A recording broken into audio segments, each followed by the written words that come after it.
ఏమొస్తుంది? ఓ చాలా సూపర్గా అనిపిస్తుందా? చాలా సూపర్. అయితే ఫస్ట్ చిరంజీవి గారు మీ అందరితో మాట్లాడే ముందు లాస్ట్కి మాట్లాడిపిద్దాం చిరంజీవి గారిని. ఓ ఓ ఓ ఓ first of all Chiranjeevi garu, we all love you.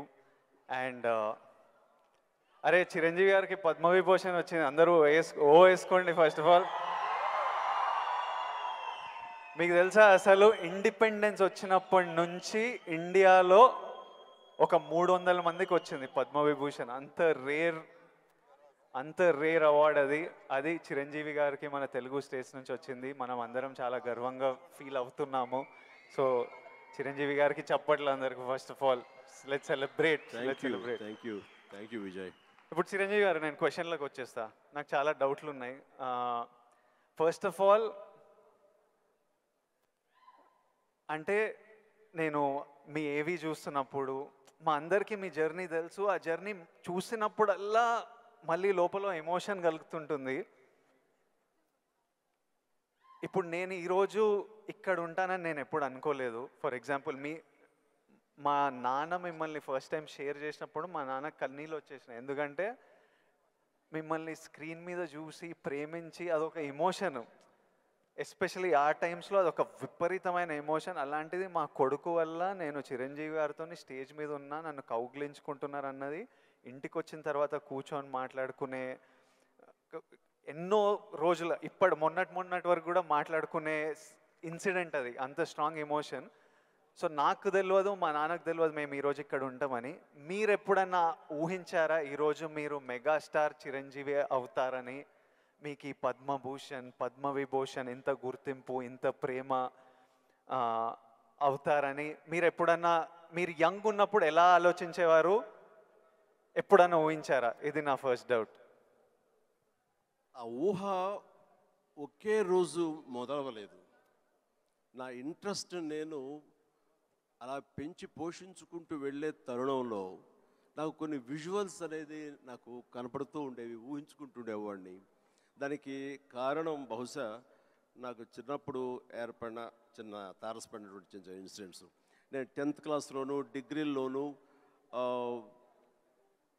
డ్రామాలు వేసినప్పుడు, కాలేజీ బెస్ట్ యాక్టర్ వచ్చినప్పుడు, స్కూల్ బెస్ట్ యాక్టర్ వచ్చినప్పుడు నేను నడుచుకుంటూ వెళ్తుంటే అందరూ ఇతనే ఆ సినిమాలో ఆ కథలు అవి ఆ నాటికలో చేసింది అది అని అందరూ పొగుడుతుంటే మొత్తం చాలా గర్వంగా ఉండేది.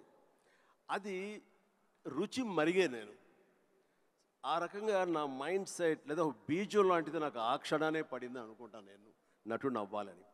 ఒక నటుడైతే ఇంతమంది అటెన్షన్ ఉంటుందా? మన కాలేజీ ఫస్ట్ వచ్చినా సరే ఇంతమంది మన ఇంకా చూడరే, అలాంటిది నటుడు అయితే సెలబ్రిటీ అయితే ఇంత ఇదిగా ఉంటుందా అన్నది అక్కడి నుంచి దాన్ని నర్చర్ చేసుకుంటూ పెంచి పోషించుకుంటూ అలా వచ్చిన అవకాశాలను సద్వినియోగం చేసుకుంటూ ఆల్వేస్ నా దృష్టి ఏంటంటే నేను ఎదురు నడుచుకుంటూ వెళ్తుంటే కొన్ని 100 మంది 1000 మంది నన్ను చూస్తారు, చూడాలి అంటూ అలా day after day, year after year పెరుగుతూ వచ్చినమాట వాస్తవం. సినిమాల్లోనే రాణించాలి, సినిమాల్లోనే ఉండాలి అంటూ నా ఇష్టదైవమైన ఆ ఆంజనేయ స్వామిని నేను స్మరించుకుంటూ, ఆయనతో సంభాషించుకుంటూ, ఆయనతో బేరసారాలు ఆడుతూ, నువ్వు నన్ను ఆ పొజిషన్ తీసుకెళ్తే నేను నీ కోసం ఈ త్యాగాలు చేస్తాను, నీ కోసం ఇంత క్రమశిక్షణతో ఉంటాను, నన్ను ఆ పొజిషన్ తీసుకువెళ్ళు అంటూ నిరంతరం ఆయనతో ఇంటరాక్ట్ అవుతూనే వచ్చేవాడిని. దేవుడు అనేవాడు ఉన్నాడా లేడా అనే దాని గురించి కానీ, దేవుని నమ్మకం అనేది పక్కన పెడితే, దేవుడు అనేది నథింగ్ బట్ ఈ ప్రకృతి. దేవుడు is nothing but our inner consciousness, అంతరాత్మగా నువ్వు ఏదైతే ఫీడ్ చేస్తావో, ఏదైతే సో చేసుకుంటూ నర్చర్ చేస్తూ నీళ్లు పోసుకుంటూ పెంచి పోషించుకుంటావో, one day you have to attain that, you have to reach that goal. అదే ఈరోజు జరిగింది. ఇప్పుడు మీరు కాబట్టి నీకు షార్ట్ ఆన్సర్, ఎస్, ఊహించారు, ఈ పొజిషన్ రావాలని ఊహించారు, అందుకే వచ్చారు. మీరు ఓకే స్కూల్లో నటించారు, ఆ ప్రేమ మీకు నచ్చింది, ఈ పొజిషన్ సినిమా మీకు ప్రేమ, సినిమాలో ఈ పొజిషన్కి రావాలనుకున్నారు, ఊహించారు. కానీ ఫస్ట్ టైం ఆ డెసిషన్ మీరు తీసుకొని మీ అమ్మా నాన్న వాళ్ళతోనూ చెప్పింటారు కదా, ఇప్పుడు ఊరు నుంచి సిటీకి రావాలి, నా కెరియర్ ఇదనుకుంటున్నాను అన్నప్పుడు మీ ఫ్యామిలీ వాళ్ళు ఎలా రియాక్ట్ అయ్యారు దానికి? నా అదృష్టం కొద్దీ మా నాన్నగారికి కూడా చిన్న సినిమా వచ్చింది. అందుకని ఆయన అందులో రాణించలేకపోయారు. కానీ కొడుకు వెళ్తానంటే ఆయనకి ఇష్టమే. కానీ ఏమో అక్కడ పరిస్థితులు ఎలా ఉంటాయో, ప్రతికూల పరిస్థితులు ఏముంటాయో, తను రాణించగలడా లేదా అన్నది నాకున్నంత నమ్మకం నాన్నగారికి లేక సంశయించారు. లేదు నాన్న, నేను ఖచ్చితంగా వెళతాను, అది ఇది నువ్వు జస్ట్ పంపించు అని అంటే, సరే నాన్న అయితే వెళ్ళు, ఇన్స్టిట్యూట్ చేరతానన్నావు కాబట్టి, టెక్నికల్గా నేను నేర్చుకుని వస్తున్నావు అంటున్నావు కాబట్టి I will appreciate and welcome it. But only thing is, ఒకవేళ రాణించలేకపోతే ICAW చేరు, నైట్ కాలేజెస్, అదేనా టైం వేస్ట్ లేకుండా ఉంటుందంటే ఆయన కోసం చేరేది తప్ప నేను అందులో డౌట్ ఉండి అటు కాకపోతే ఇటు అనే డౌట్ నాకు లేదు. అందుకని ఆయన కోసం చేరాను. 6 నెలల్లో ICAW ఆపేశాను. ఇదే కంటిన్యూ చేసి వచ్చాను ఫిల్మ్ ఇన్స్టిట్యూట్. ఫిల్మ్ ఇన్స్టిట్యూట్లో ఉండగానే మొదటి సినిమా, ఆ తర్వాత రెండో సినిమా, ఆ సినిమా ఫినిష్ అవ్వకుండా మూడో సినిమా, అట్లా వరుసగా వచ్చినాయి విజయాలు.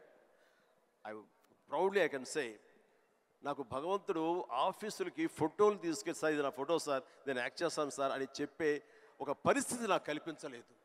అది చాలా గర్వంగా ఫీల్ అవుతాను. ఆ భగవంతుడు, ఆ ఆల్మైటీ నాకు ఇచ్చేటువంటి ఒక ప్రైడ్గా ఫీల్ అవుతాను. నేను ఎక్కడికి ఏ ఆఫీస్కి వెళ్ళలేదు. నేను ఆ ఫస్ట్ సినిమా మీకు ఎట్లా వచ్చింది సార్? అది కూడా కాకతాళీయం. అంటే ఇది చాలామంది తెలిసేమో అనుకుంటున్నాను. నేను మళ్ళీ చెప్పనా వద్దా, ఆపేద్దామా? సరే చెప్తాను అయితే. ఓకే, నేను ఇన్స్టిట్యూట్ చేరుతున్నాను 78 మేకి నా ఫిల్మ్ ఇన్స్టిట్యూట్ కోర్స్ అయిపోతుంది 1978కి.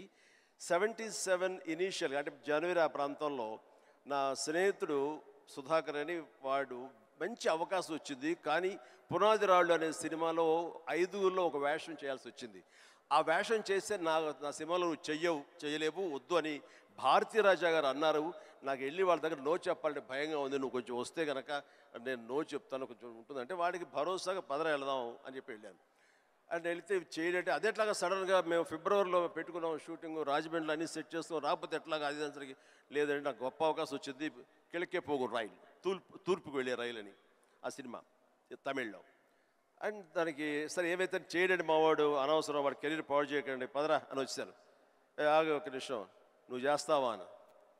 నా ఫిల్మ్ ఇన్స్టిట్యూట్ మేక్ అవుతుంది, అప్పుడుగా నేను చేయకూడదు, ఇట్స్ కమిట్మెంట్ అని మ్యాండేట్ అన్నాను. ఆ తర్వాత 2 రోజు వచ్చి నా ఇంటి ముందు కూర్చున్నారు వాళ్ళు. కాదు ఎవరు లేరు, నువ్వు చూస్తుంటే కొంచెం బాగున్నావు చెయ్యి అని చెప్పేసి.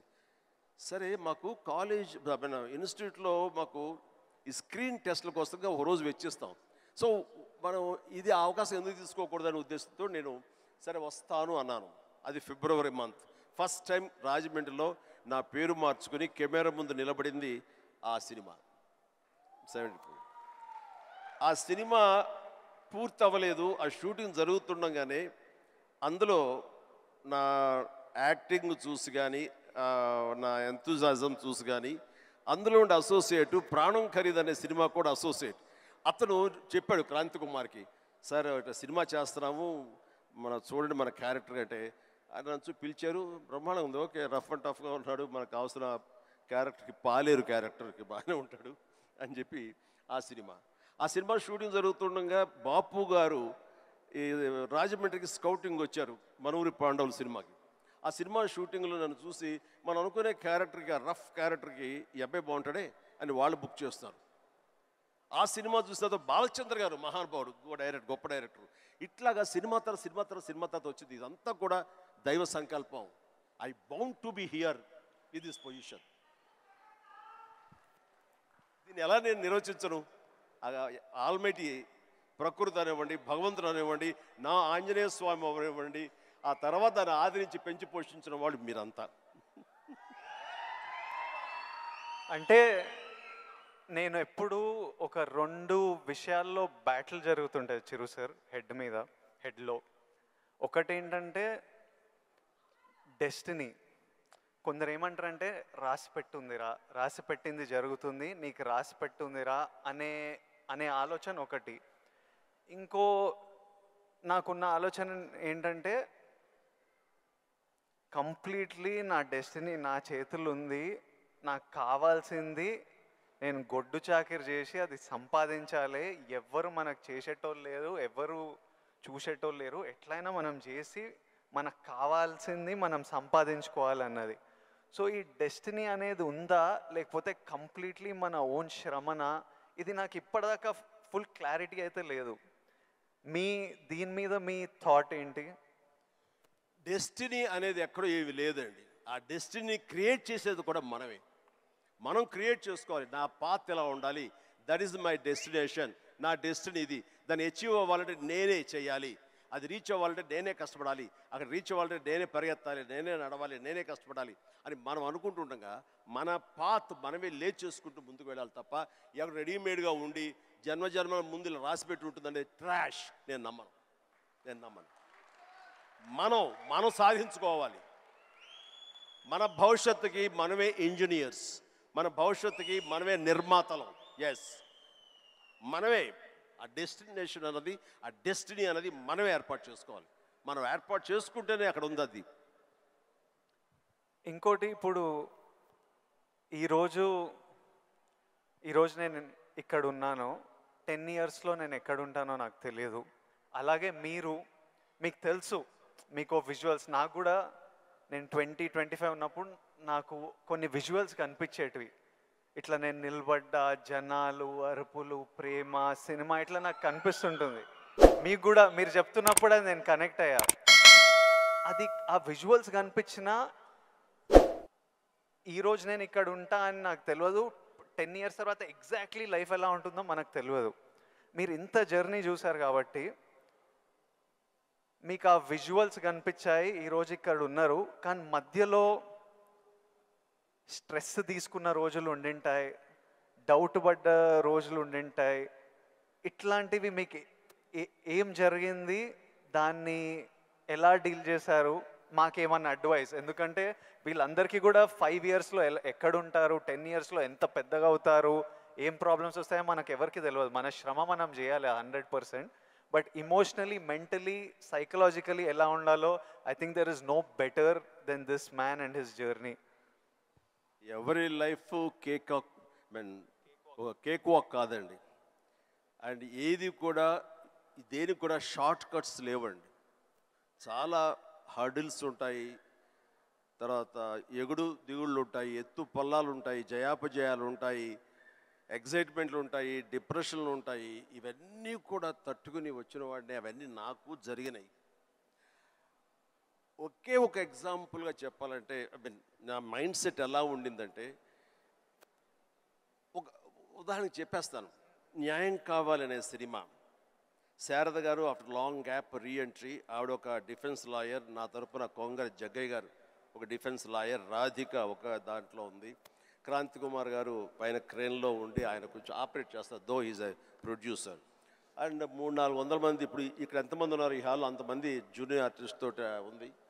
అది లాస్ట్ వర్డిక్ట్ ఆ న్యాయం కావాలి సినిమాకి. సో అందరూ రెడీ ఉన్నారు, నేను బయట ఉన్నాను. అసిస్టెంట్ డైరెక్టర్ వచ్చి పిలిచిన తర్వాత గబగ వచ్చేస్తే నా బోన్లో నేను నుంచున్నాను. అందరూ ముందు ఆయన, ఏంటంటే మేము కూడా పిలవాలా, వచ్చి ఇక్కడ పడి ఉండారా మీరు, ఏంటంట అప్పుడే సూపర్ స్టార్ అనుకుంటున్నారు మీరు, ఏమన్నా ఉండండి, ఇది పెద్ద పెద్ద యాక్టర్లు లేరా, జగ్గయ్య గారు, శారద గారు అనేసరికి ఒక్కసారి గుండె పిండేసేట్ అయింది విజయ్. ఇందులో నా తప్పే ఉంది, బయటే ఉన్నాను, ఫ్లోర్ బయట, వాళ్ళు పిలిచారు, వచ్చాను, కూర్చున్నాను, ఇందులో తప్పేంటి, ఎందుకు అలా అరుస్తాడు, పైగా క్రెయిన్ పైన ఉండేసరికి ఆయన అరుపులు అందరికీ వినపడుతున్నాయి. అలాగే కామ్ అయిపోయాను. ఆ రోజు మధ్యాహ్నం భోజనం చేయబుద్ధి కాలేదు. సాయంత్రం ఇంటికి వెళ్ళిపోయిన తర్వాత నా ల్యాండ్ ఫోన్ వచ్చింది. నేనే క్రాంతి కుమార్ని మాట్లాడుతున్నాను. చెప్పండి సార్. ఏం లేదు, శారద జ్ఞాపక శక్తి లేకో ఏవో తెలియదు, ఫిల్మ్ తినేస్తుంది. అప్పట్లో కోట 400 లేదా 500 అడుగులు మాత్రమే ఇచ్చేవాళ్ళు రోజుకి. ఆయన స్ట్రెస్లో ఆయన ఉన్నాడు, ఆయన కోపాన్ని దాన్ని నా మీద చూపించుకున్నాడు. బట్ అది కాదు నన్ను ఎంత నిర్వీర్యం చేస్తుంది, ఎంత డిప్రెస్ చేస్తుంది, ఇంతమంది ముందు నేను ఎంత అవమానానికి గురవుతాను అనుకున్నాను. కానీ ఆయన అన్న మాటలు, అవమానం అన్నీ పక్కన పెట్టి ఒక్క మాట మాత్రం నా మైండ్లో ఉండిపోయింది. అయితే మీరు సూపర్ స్టార్ అనుకుంటున్నారా అని. ఎస్, అవి చూపిస్తా. ఆ ఒక్క ముక్క మాత్రం నా మైండ్లో, నా మదిలో ఉండిపోయింది. కసి పెరిగింది. ఈ అవమానాన్ని దాన్ని ఆయన మీద రెవెంజ్ తీర్చుకునే కంటే కూడాను దాన్ని నేను ఎదుగుదలకు నా స్టెప్స్గా నేను వాడుకున్నాను. ఇది వాస్తవం విజయ్. ఇలాంటివి చాలా జరిగినాయి. నా అవమానాలను కూడా నాకు అనుకూలంగా మార్చుకున్నాను. అందుకని నా ఎవరి మీద ద్వేషం లేదు. ఎవరు ఏమన్నా సరే, ఏ అవాకులు చవాకులు పేలినా సరే ఇలా కూర్చొని నవ్వుకుంటూ ఉంటాను. సార్, ఎందుకంటే ఎంత హార్డ్వేర్ వచ్చాడు నాకు మాత్రమే తెలుసు. అంత హార్డ్వేర్ వచ్చాడు నాకు ఇవన్నీ తట్టుకోవు, నా దాకా రాదు. That's it. ఇప్పుడు మీరు కూర్చొని మీ రీల్ పడుతుంటే ఇంద్రాలో మీరు చూసింటారు, చూడాలనిలో మిమ్మల్ని మీరు చూసినప్పుడు మీకు ఏమనిపిస్తుంటుంది సార్? ఇప్పుడు ఇంద్రాలో షోరీల్లో మీరు చేసిన ఇప్పుడు 25 years నుంచి లాస్ట్ 25-30 yearsలో మీ సినిమాలన్నీ డిఫరెంట్ ఏజ్ గ్రూప్లో మీ మెంటాలిటీ డిఫరెంట్గా ఉండింటుంది. అప్పుడు మీ ఇమోషన్స్, మీ స్ట్రగుల్స్ డిఫరెంట్గా ఉండింటాయి. మీ టెన్షన్లు ఏదో సినిమాకి ఇప్పుడు నాకు ఈరోజు ఫ్యామిలీ స్టార్ రిలీజ్ అవుతుంది. నా షోరీలు ఎప్పుడైనా వేసినప్పుడు నాకు ఎవడే సుబ్రహ్మణ్యంది పడుతుంటే ఆర్ పెళ్లి చూపులది పడుతుంటే నాకు సడన్గా ఆ రోజు నేను ఎంత భయపడుతున్నా నాకు గుర్తొస్తుంటుంది. అంత భయపడాల్సిన అవసరం లేకుండానే అని ఇప్పుడు అనిపిస్తుంది. కానీ ఆ రోజు ఎవరైనా వచ్చి చూస్తారా సినిమా, మన ఫ్యూచర్ ఏంటి, ఆ ఫస్ట్ సినిమాలు ఉంటాయి కదా. కొన్ని సినిమాలు చూసినప్పుడు అర్జున్ రెడ్డి అప్పుడు చూసినప్పుడు అప్పుడు ఎంత ర్యాష్గా ఉండేవాడిని, యంగ్ ఉండేవాడిని, మన జుట్టు వేరేలా ఉంటుంది, మన బాడీ వేరేలా ఉంటుంది, మన ఫీచర్స్ వేరేలా ఉంటాయి.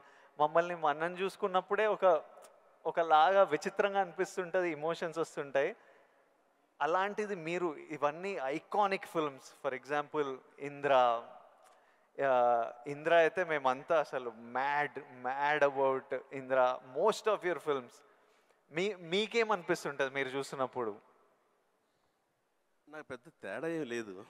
ఇప్పుడు మ్యూజిక్ వేసి వేడబిట్ ఏమంటే వేసేస్తాను. ఇప్పుడు అప్పట్లో అలా వేశారు, ఇప్పుడు చూస్తుంటే ఇప్పట్లో అప్పట్లో ఆ రెండు నాకు ఇష్టం లేని పదాలు. ఎందుకంటే అప్పట్లో అన్నావంటే ఇప్పట్లో నువ్వేమి లేనట్టే అని నాకు అసలు అట్లా అస్సలు కాదు. ఇప్పుడు ఇంకెక్కడో ఉన్నారు. అప్పట్లో కదా అని అనుకోను నేను ఇప్పుడేంటి, ఇప్పుడేం డెలివరీ చేయగలను, ఇప్పుడేం ఇవ్వగలను అనేది నా ఆలోచన. అలాగే ఉంటుంది. ఇప్పుడు మీరు అన్నట్లుగా ఇందాక షోరీలు చూస్తుంటే వైనా వేస్తాను ఇప్పుడు కావాలంటే అనిపిస్తుంటుంది. దానికి కావాల్సిన అంటే ఫిజికల్గా అప్పుడంత యాక్టివ్గా ఉంటామా లేదా అనే దాని మీద మనది మభ్య పెట్టుకోకూడదు. కానీ బట్ మిగతా ఎనర్జీ కానీ జోష్ కానీ అదే హుషారు, అదే రక్తం, అదే తీరు అంటే మాత్రం ఏం తేడా లేదు. అది ఎప్పుడు కానీ ఒకటి మీరు అన్నట్లుగా నేను అర్జున్ రెడ్డిలో చూస్తుంటే ఆ రోజు నా కాన్ఫిడెన్స్, నేను నా హెయిర్ స్టైల్, నా పొగరు ఇవన్నీ చూస్తుంటే అవన్నీ మీ పెట్టుబడులు. అది మీ క్యారెక్టరైజేషన్. నా ఉద్దేశం, నా సలహా ఏంటంటే ఎప్పుడు వాటిని వదులుకోకండి. అవన్నీ కూడా మీకు మీ క్యారెక్టర్ నిలబెట్టేటటువంటి మీ చుట్టూ ఉండే కంచు కోటలవి. దాని నుంచి ఎప్పుడు షార్ట్ అవడం కానీ దాన్ని అలా ఉండదు. ఎప్పుడు అదే పొగరుతో ఉండండి, అదే యాటిట్యూడ్తో ఉండండి. You will be loved by many millions of the people. అది మీ ఎస్సెట్. అది ప్రతి వాళ్ళకి ఒక ఎస్సెట్ ఉంటుంది. నేను తల్లగా అరే ఏమో దొబ్బుతున్నారు ఏంట్రా బాబు అన్నానుకో, ఆ డైలాగ్ నాకు అతకదు, నీకు అతుకుతుంది, నేను లైక్ చేస్తాను అట్లా. అందుకని మన దగ్గర ఏవే ప్లస్ పాయింట్స్ ఉంటాయో వాటిల్లోనే మనం ఓన్ చేసుకోవాలి, వాటితోనే మనం ఇంటరాక్ట్ అవ్వాలి, వాటితోనే మనం అట్రాక్ట్ చేసుకోగలగాలి. అందుకనే అవి మీ అసెట్స్ ఏమున్నాయో అది ముందు గుర్తించాలి. ఏ క్వాలిటీస్ అయితే ప్రజలు, ప్రేక్షకులు, ముఖ్యంగా మీ అమ్మాయిలు లైక్ చేస్తున్నారో దాన్ని మాత్రం వదులుకోవద్దు. Please do it. Thank you sir. ఇంకొకటి మన ఇన్ఫ్లుయెన్సర్స్ తరఫున ఇప్పుడు మనం రిలీజ్కి ఎట్లా స్ట్రెస్, మొన్న చాలామందితో మాట్లాడుతుండే, మనం రిలీజ్కి ఎట్లా ఫీల్ అవుతామో, సినిమా మంచిగా ఆడాలి, మంచిగా ఆడకపోతే మనకు ఎనర్జీ పోతుంది కొన్ని రోజులు. వాళ్ళకు మనకి ఇయర్లీ 1-2 ఉంటే వాళ్ళు రోజు ఒక రీల్ పెడుతుంటారు, రోజు ఒక వీడియో పెడుతుంటారు, ఆర్ వీక్లీ పెడుతుంటారు. పెట్టిన ప్రతిసారి వాళ్ళకి ఆ రీల్ ఎంత రీచ్ అయింది, ఎంతమంది చూశారు, ఎన్ని లైక్లు వచ్చాయి, వీటి మీద చాలా స్ట్రెస్ పడుతుంటారు. మళ్ళీ మనకు క్రిటిసిజం వచ్చినట్టు వాళ్ళకి క్రిటిసిజం వస్తుంటుంది. సో నన్ను అడుగుతున్నారు, మీరు ఎలా డీల్ చేస్తారు ఈ క్రిటిసిజంతో? మనకు సినిమా నడవనప్పుడు ఇష్టం వచ్చినట్టు అందరు మాట్లాడుతుంటారు, అది పార్ట్ ఆఫ్ లైఫ్ వాళ్ళకి. ఇంకా మీరు వచ్చినప్పుడు ఇది ఇంకోటి, మీరు వచ్చినప్పుడు ఇట్లా సోషల్ మీడియా ఇలాంటివి లేవు. అప్పుడు ఈరోజు క్రిటిసిజం, ట్రోలింగ్ ఇవన్నీ ఇట్లా అంటుంటాం. ఆ రోజు మీకేముండేవి ఆ టైంలో, అండ్ దాన్ని మీరు ఎలా డీల్ చేసేవారు? విజయ్, దీనికి కూడా నాకు జరిగిన ఒక సంఘటన చెప్తాను. గ్రోయింగ్ స్టేజ్లో, సరిగ్గా మీరు అందరూ వినాలి, గ్రోయింగ్ స్టేజ్లో మనం చాలా వల్నరబుల్గా ఉంటాం, బిక్కుమంటూ ఉంటాం, రాణిస్తామా రాణించమా అనే సమయంలో. ఇలాంటి సమయంలో మనం ఎప్పుడు కూడాను పాజిటివ్ అట్మాస్ఫియర్ ఉన్న చోట మాత్రమే ఉండాలి. అది ఏర్పరచుకోవటం మన చేతుల్లో ఉంది. నేను ఇంకా సినిమాలు స్టార్ట్ అవ్వలేదు. పాండీ బజార్, టీ నగర్, మెడ్రాస్, అక్కడ ఒక ఏరియా ఉంటుంది. అక్కడ చాలామంది సరదాగా ఈవినింగ్ కబుర్లు చెప్పుకోవడానికి వస్తారు.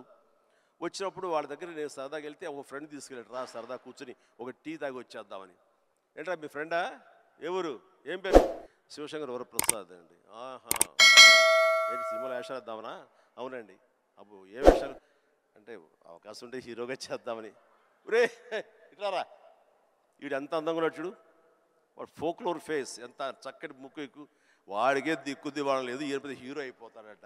అరే బాబు, మేమంతా అదే పరిస్థితి రా, చాలే అన్నాడు. ఎందుకో హుషారుగా వెళ్ళిన వాడిని తిరిగి ఎంతో నిస్సారంగా డల్ అయిపోయి రూమ్కి వచ్చాను. వచ్చిన వాడిని ఎందుకు వెళ్ళానా అక్కడికి అని, నేను ఏ వ్యక్తిత్వ వికాస్ పుస్తకాలు చదవలేదు, ఏ గురువులు లేరు, ఏ సద్గురువులు లేరు, నాకు ఎవ్వరూ లేరు. ఆ టైంలో నా ఆంజనేయ స్వామి నేను ఇంటరాక్ట్ అవుతాను, చేసుకుంటాను, నా బాధలు ఆయనతో చెప్తాను, ఆయన నాకు సమాధానం చెప్పినట్లుగా నాకు అనిపిస్తుంది, ఆ సూచనలు తీసుకుంటాను, తద్వారా అలాగే నేను వెళుతూ ఉంటాను. నేను ఎవరు వెళ్ళమన్నారు అక్కడికి? వాళ్ళందరూ దిక్కుమాలి అదోలు కదా, ఫ్రస్ట్రేటెడ్ పీపుల్. అక్కడికి వెళితే నీకు ఉత్సాహం వచ్చేస్తా అనుకుంటావా? మన ఇద్దరం కూర్చున్నాం కదా, మన ఇద్దరం సరదాగా మాట్లాడుకుంటున్నాం కదా, నేను ఎంకరేజ్ చేస్తున్నాను కదా, ఎవడెళ్ళమన్నాడు రాని? అవును స్వామి, తప్పైపోయింది, నేను వెళ్ళకూడదు, చిచ్చి చాలు. ఆ క్షణం నుంచి, ఇది I'm talking about 1977 somewhere mid, ఆ రోజు నుంచి మళ్ళీ పాండీ బజార్ వైపు నేను వెళ్ళలేదు. మనం నెగిటివిటీ ఉన్న చోటకు వెళితే, మనం కన్సాలిడేట్ అవుతాడు వెళితే కనుక మనం షార్టర్ అయిపోతాం. దీనికి బెస్ట్ ఎగ్జాంపుల్ అందరికీ తెలిసేలాగా చెప్పాలంటే విజయ్, మనం స్లాబ్ వేస్తే ఆ రోజు వర్షం పడకూడదని అందరం కోరుకుంటాం, చాలామంది తెలుసు. వర్షం చుక్క ఒక్కటి పడితే ఆ రోజున మొత్తం స్లాబ్ అంతా మళ్ళీ వేయాల్సి వస్తుంది, మొత్తం నిరుపయోగం అయిపోతుంది. బట్ ఆరిన తర్వాత 2 days అయిన తర్వాత అదే నీరు క్యూరింగ్ కోసంగా మళ్ళీ వాడుకుంటుంటారు. అంటే ఇంట్లోని మహిళలకు తెలియాలంటే పెరుగు తోడు పెడతామండి. ఆ పెరుగు తోడుకున్న సమయంలో ఒక చిన్న నిమ్మకాయ ఇంత ఉప్పు పడింది అనుకోండి, మొత్తం విరిగిపోతుంది. అదే తోడుకున్న తర్వాత అదే ఉప్పు అదే నిమ్మకాయ పిండుకుంటే ఆ రుచే వేరు. నేను అలా అనుకుని నాకున్న ప్రతికూలాలని నా అనుకూలంగా నేను మార్చుకోవడం మూలంగా నాకు ఇంత మానసిక ధైర్యం వచ్చింది. నేను ఎప్పుడు అది అట్రిబ్యూట్ టు మై ఐడల్, నా భగవంతుడికి చేస్తుంటాను. ఈరోజు చాలామంది అనొచ్చు, లేకపోతే నేను నమ్ముతాను దాన్ని, దేవుడు అనేవాడు లేడు, దేవుడు అనేవాడు nothing but inner consciousness. But అది చిన్నపిల్లలకి చెప్పకూడదు, చిన్నపిల్లలకి చెప్తే కన్ఫ్యూజ్ అయిపోతారు. సో భగవంతుడు ఉన్నాడనే నమ్మండి, భగవంతుడి ఇంటరాక్ట్ అవ్వండి. ఇవన్నీ కూడా లేటెస్ట్ స్టేజ్లో ఇవి నాతో నేను సంభాషించుకోవడానికి తర్వాత తెలుస్తుంది. బట్ ఎస్, దట్ హౌ నన్ను నేను మలుచుకుంటూ ఈ స్టేజ్కి వచ్చాను. ఇప్పుడు ఒక చిన్న కాంప్లికేషన్ సార్, మా జనరేషన్ ఇప్పుడు కొత్తగా మీకు కూడా మనందరికీ ఒక చిన్న కాంప్లికేషన్ ఏంటంటే, అప్పుడు వీళ్ళు ఫ్రస్ట్రేటెడ్ వాళ్ళు పాండీ బజార్లో కూర్చున్నారు, అక్కడ వెళ్ళొద్దు, నెగిటివిటీ నుంచి దూరంగా ఉండాలి, మనం ఎందుకు అక్కడ వెళ్ళాలని దూరంగా ఉండి మీ పని మీద మీరు ఫోకస్ చేశారు. ఇప్పుడు ఇంటర్నెట్ వచ్చేసరికి మనం ఎక్కడ పోవక్కర్లే, మనం పాండీ బజార్ వెళ్ళకపోయినా వాళ్ళు ప్రతి దగ్గర చుట్టుపక్కల అందరికీ ఉంటారు, వాళ్ళ వీడియో వాళ్ళు చేసుకుంటే కింద ఎవడో వచ్చి వేస్తూనే ఉంటారు. ఇప్పుడు దీన్ని ఈ జనరేషన్ ఎట్లా డీల్ చేయాలి? ఇప్పుడు కొత్త రకాల ప్రాబ్లం వస్తున్నాయి ప్రతి ఇయర్. సో దీన్ని మాలాంటి వాళ్ళు, ఈ జనరేషన్ వాళ్ళు ఎలా డీల్ చేయాలో, ఎనీ ఇన్పుట్స్? ఆ రోజుల్లో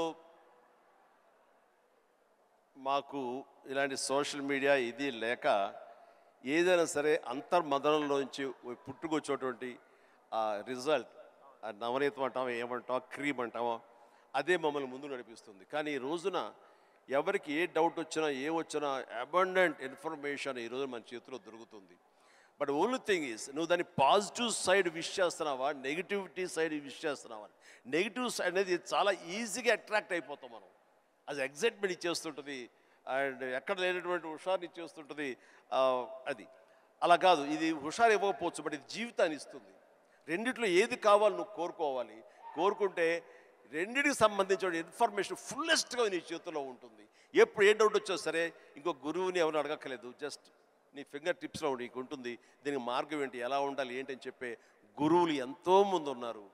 అందుకని నేను కూడా ఏం చేస్తుంటే జపనీస్గా వాళ్ళ సేయింగ్స్ కానివ్వండి, ఇలాంటి కొన్ని కొన్ని ఉంటాయి.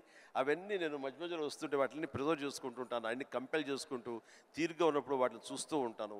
అవి 1-2 సార్లు నేను ఓన్ చూసుకుంటుంటే నా క్యారెక్టర్ అది హెల్ప్ అవుతాయి అనుకుంటాను. అలాగా ఈరోజు నిజంగా బోల్డ్ అంత ఇన్ఫర్మేషన్ ఉంది. అండ్ సీక్రెట్ అనే ఒక బుక్ నేను ఒక 20 ఏళ్ల క్రితం చదివాను. అది నా ఎంత ఇన్ఫ్లుయెన్స్ చేసింది, ఎంత ఉపయోగపడింది నాకంటే అంతా ఇంత కాదు. అట్లాగే డే టు డే లైఫ్లో నేను ఎలా ఉండాలి అంటంలో డోంట్ స్వెట్ స్మాల్ స్టఫ్ అనే ఒక బుక్ ఒకటి ఉంది. నేను పెద్ద రీడర్ ఏం కాను, బట్ ఎవరైనా సజెస్ట్ చేస్తున్నావు అంటే ఈ బుక్ చదువుతుంటే ర్యాండమ్గా ఒక పేజీ తీస్తే ఒక ఇన్ఫర్మేషన్ ఉంటుంది. అందులో ఎలా నడుచుకోవాలనే దాని మీద ఉంటుంది.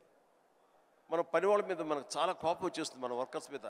మరి చెప్తే అర్థం చేసుకోరా ఫూల్ అని వాడు చెబితే వెంటనే అర్థమైతే వాడు మరొక మెగాస్టార్ అవుతాడు.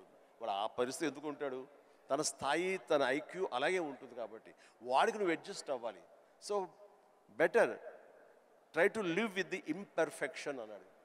అది నీకు హాయిని చేకూరుస్తుంది. వాడికి ఇన్పర్ఫెక్షనే కాబట్టి ఓపిక ఇంకోసారి చెప్పుకో, అర్థమయ్యేలాగా ఇంకోసారి చెప్పుకో.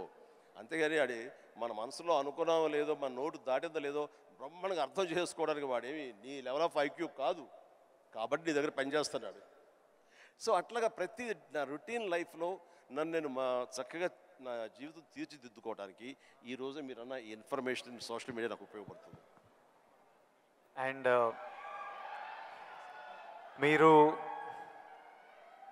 మీరు మెగాస్టార్ అవ్వకముందు మీరు కూడా ఒక మిడిల్ క్లాస్ ఫ్యామిలీ నుంచి వచ్చారు. వీళ్ళంతా మీరు ఈ సక్సెస్ చూసే ముందు all of you have come from struggling families, wanting to change your life, wanting big dreams. We wanted to know, I personally wanted to know, మీకు మీ ఇప్పుడు mega star, mega family, huge family అందరికీ మీరు guiding light, founder, origins. ఇవన్నీ అవ్వకముందు మీకెవరు ఒక family star? మీ family star ఎవరు? Course మా నాన్నగారే నా ఫ్యామిలీ స్టార్. నాన్నగారు ఎవరికైనా సరే ఆయన ఫ్యామిలీని ఎలా చూసుకుంటారు అనేది నేను ఆయన దగ్గర నుంచి నేర్చుకున్నాను. నాకు మా ఫ్యామిలీ హీరో అయినా నా ఫ్యామిలీ స్టార్ అయినా మా నాన్నగారే. మా అమ్మకు 5-6 మంది చెల్లెళ్ళు ఉండేవాళ్ళు. మా తాత చనిపోయారు, వీళ్ళ దిక్కులేని వాళ్ళు అయిపోయేవాళ్ళు. మా నాన్నగారికి అరాకొరా జీతం అయినా సరే ఆ జీతంలో వాళ్ళ మరదలను కూడా చేరదీసి అందరికీ పెళ్ళిళ్ళు చేసి వాళ్ళందరినీ తన బిడ్డలా చూసుకున్నారు. నాకు అనిపించింది ఫ్యామిలీ వాల్యూస్ కాపాడుకోవడానికి ఒక వ్యక్తి అనేవాడు నిర్ణయించుకుంటే వాళ్ళకి ఎలాంటి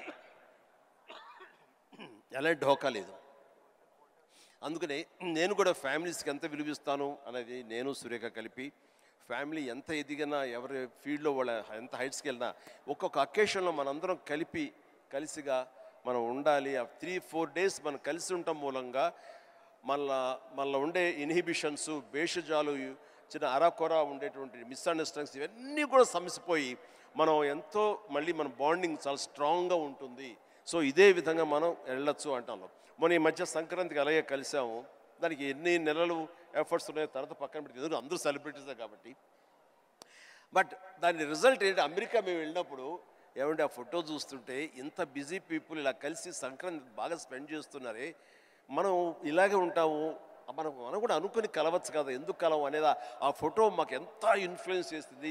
ఆ పిక్చరు ఇది మీరు ఎంత గ్రేట్ మెసేజ్ ఇచ్చారు మీరు అనేది అంటుంటే వో థ్యాంక్ యూ అనుకున్నాను. మీరందరు కలిసి సెలబ్రేట్ చేస్తుంటే మేమంతా చాలా ఎంజాయ్ చేస్తాం. మీరు దోశలు చేస్తుంటారు అందరి కోసం.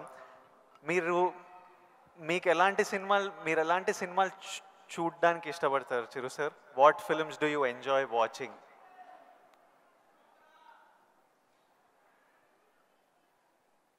చెప్తే నవ్వుతారు వాళ్ళు, తెలియాలి మా అందరి క్యూరియాసిటీ.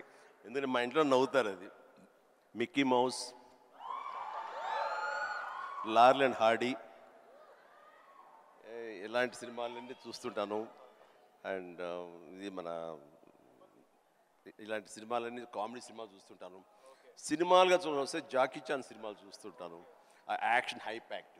ఇంకొంచెం బెటర్ సినిమాలు అంటే ఇప్పుడు టాప్ గన్ అని మొన్న వచ్చింది కదా, టామ్ క్రూజ్, ఇలా చూస్తుంటాను. ఏమంటే ఆ లవ్ స్టోరీ ఉన్న చూసారా మీరు, ఎంత బాగుంది టైటానిక్ షిప్, మీరు చూడాలంటే వావ్ గ్రేట్ మూవీ ఎస్ అన్నాను, కానీ నేను దాన్ని చూడలేకపోయాను. అంటే ఏదో విషాదం, బాధ అది అన్ని. అందుకనే నేను సినిమాలకు సంబంధించి మాత్రం లైట్ హార్టెడ్ ఫిలిమ్స్ చూస్తాను. అందుకని నాకు మా గ్రాండ్ డాటర్స్ మాత్రం మంచి మ్యాచ్ అవుతుంటుంది. అందుకని వాళ్ళు ఎంతసేపటికి కోకో మిలన్ ఇలాంటివి కొన్ని చూస్తుంటారు, నేను కూడా వాళ్ళతో కూర్చొని అలా చూస్తూ ఉంటాను. వాళ్ళు వెళ్ళిపోతారు కానీ ఇంకా అలా చూస్తూనే ఉంటాను. ఏమండి ఆపేయండి వెళ్ళిపోయాడు, అవునా కదా బాగానే ఉందని. అంటే ఆ మిక్కీ మౌస్ వాటిలో ఉండే టైమింగ్ అని అది కానీ ఆ క్రియేటివిటీ చాలా ఇంట్రెస్టింగ్ ఉంటుంది, అలా చూస్తూ ఉంటాం. అందుకనే నవ్వుకుంటారు ఎవరైనా సరే. And one last question sir, మన లైఫ్, ఐ నో పర్సనలీ నా లైఫ్ చాలా మారిపోయింది లాస్ట్ 10 yearsలో. మీ లైఫ్ ఎంతో మారిపోయి ఉంటుంది ఫ్రమ్ మీరు స్టార్ట్ అయినప్పటి నుంచి ఈ రోజుకి. కానీ నాకు ఇంకా నా హెడ్లో ఇంకా ఆ పిల్లోడిని, ఎందుకంటే నేను 25 years వరకు ఒక లైఫ్ చూశాను, ఇప్పుడు 34.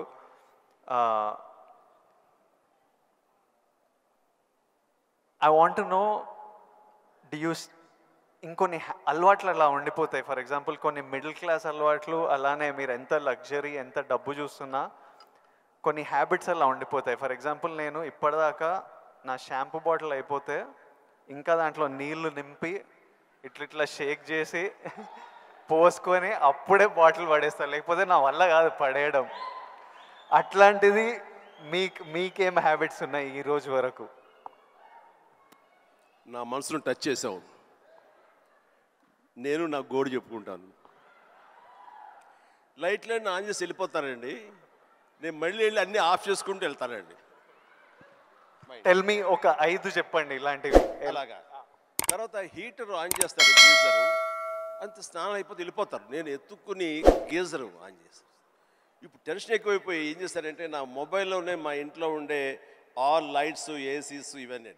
మీరు నమ్మరు, ఇవాళ చరణ్ ఏదో బ్యాంకాక్ వెళ్ళిపోయాడు, వెళ్ళిన తర్వాత ఆవిడ ఫ్లోరు క్లోజ్ చేశారు, ఏమైనా లైట్లు ఆన్ చేసి వెళ్ళిపోయారు ఏంటో చెప్పేసి మొబైల్ యాప్ ఓపెన్ చేసి, అరే చాలా 5-6 లైట్లు ఆన్ చేస్తున్నాయి, ఎవరి కోసం ఇవి చూసుకోరు వ్యధవాలు అని చెప్పేసి మొత్తం అంతా కలిపి అన్నీ ఆఫ్ చేసుకుని వచ్చాను.